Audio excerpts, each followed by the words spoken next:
Greetings beautiful soul, my name is Samantha and I'm an Australian pagan and witch, and in today's video I'm going to be sharing with you my new spiritual morning routine because I've been in a really bad habit of going to bed super late, like 1 a.m. in the morning, and getting up late, and I want to get back into moving with the flow, you know, getting up at the sunrise and starting my day with devotion and divination. So enjoy this video and I'll see you at the end. I found the practice of lighting a candle first thing in the morning to be such a healing and soothing ritual. There's something about the soft flickering of the flames and, I don't know, the warmth that it emits within your home that's nostalgic and kind of takes me back to a different time. And it's a softer way to start the day instead of the bright fluorescent lights in my home or the bright light of my screen on my phone. I've been trying to get up before the sunrise so I can go outside in my garden and actually meet the sun. So the first thing that I like to do is go around and light all the candles within my home. And then it's time to fix myself a herbal tea.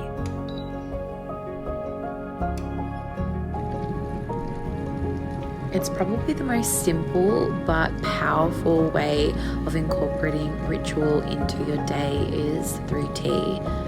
Whether it's the boiling water, the plant spirits that you're actually ingesting from the tea. I love blessing and placing intention, breathing my intention of love into every cup.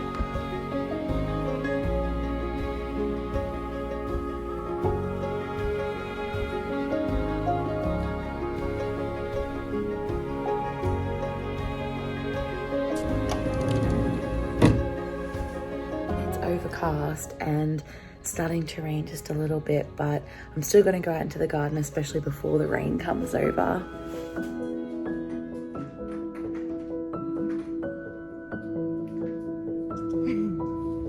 Hello puppies.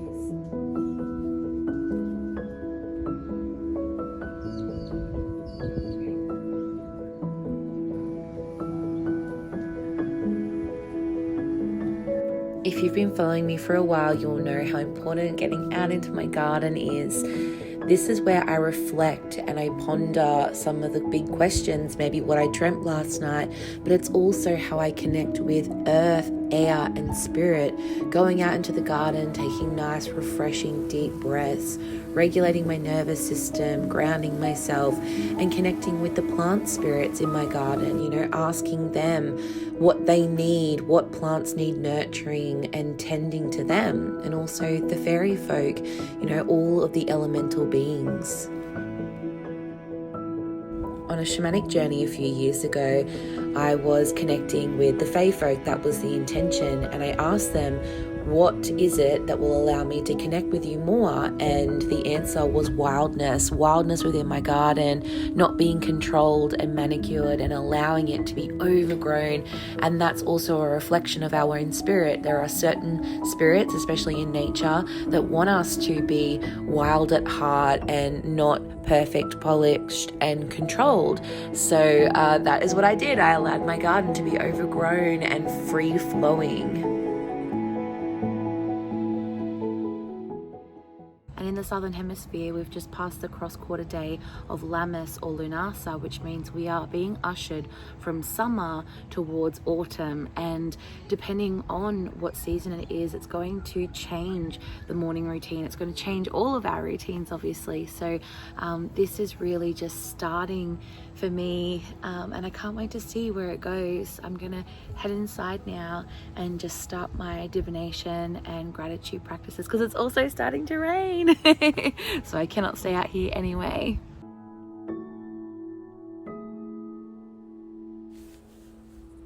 As I head inside to my studio, I like to start to play my crystal singing bowls. It gets me energy in a good place, but the first thing really before any divination is cleansing. That could be lighting an incense, but often I use my dried herbs. I'm this morning using some rosemary and using its sacred smoke to cleanse my energy and aura and the energy of the place that I'm working in, making sure that no residual energy from other people is surrounding me. It's just having like a blank canvas to start the day, to start my divination and journaling practices.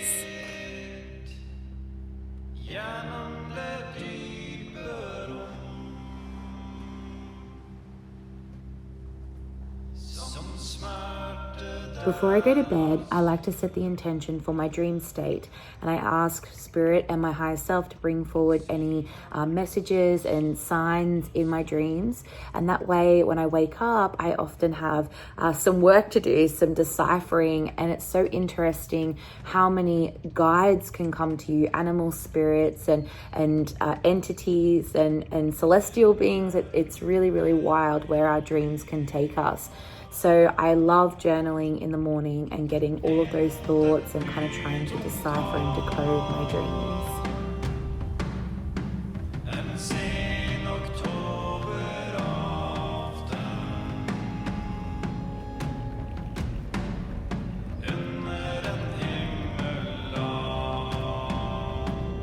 The sun is finally out, yay. It was hidden behind so many clouds. Oh, Khan's here to say hello as well.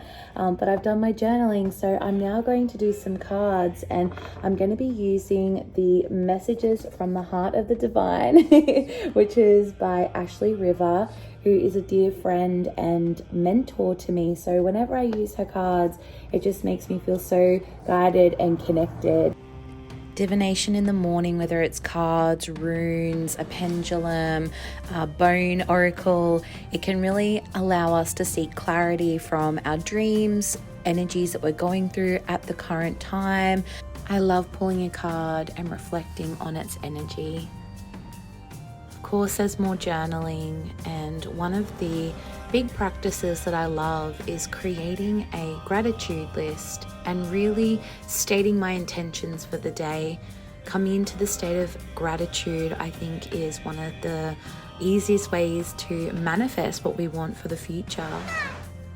And of course, I need kitten cuddles all day. I have 4 cats, so they're always mixed in amongst my morning routine.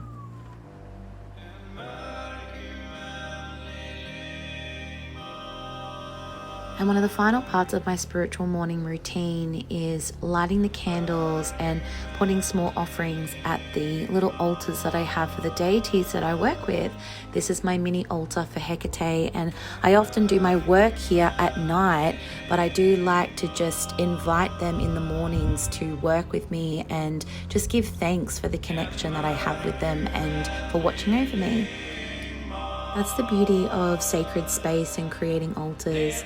It creates a little bubble for you to sit in and really allow your hopes and prayers to go up to spirit and a communion to take place.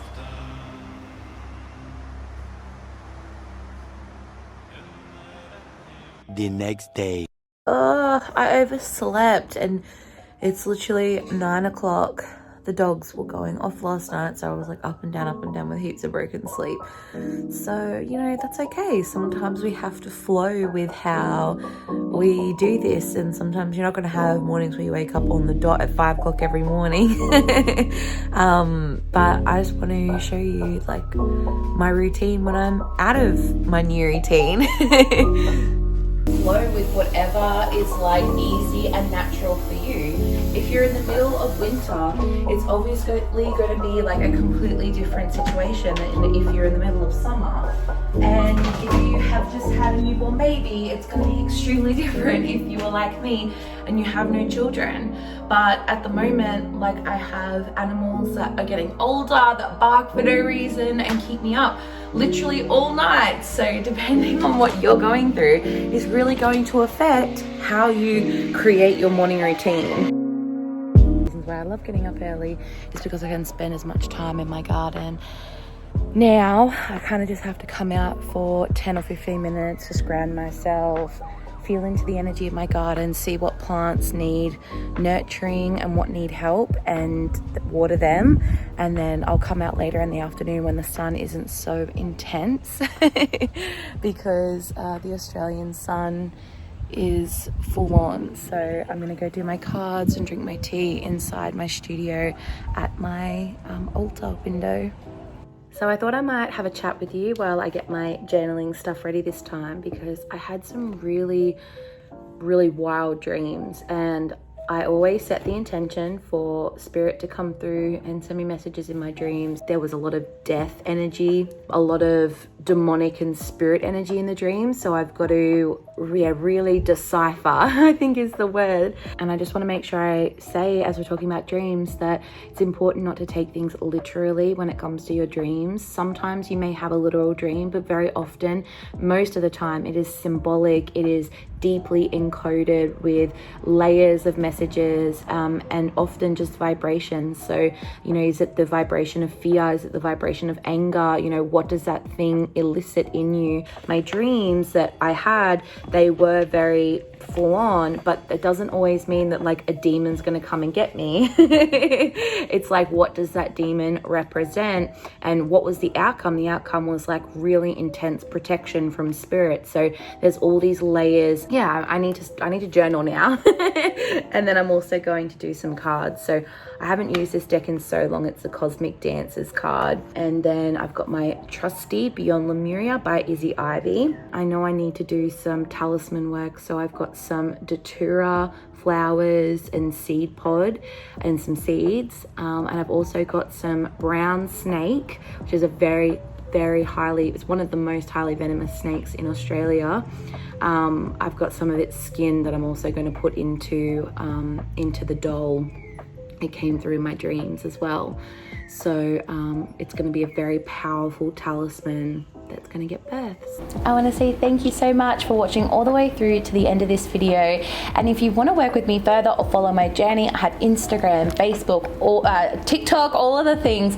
But I do have Patreon where I teach beginner in spirituality classes, kind of like a 101. I have a monthly moon gathering where we do a moon ritual together, and also a forecast for the entire month, the celestial bodies, the general energies that we're working with, and lots of journaling reflection. So if you feel the call, check out my Patreon, it's linked below, and you can, you know, interact with me more personally through that. So yeah, I hope you have a beautiful day wherever you are in this gorgeous world. I just want to show you how stunning today is. It's summer here in Australia, as you know.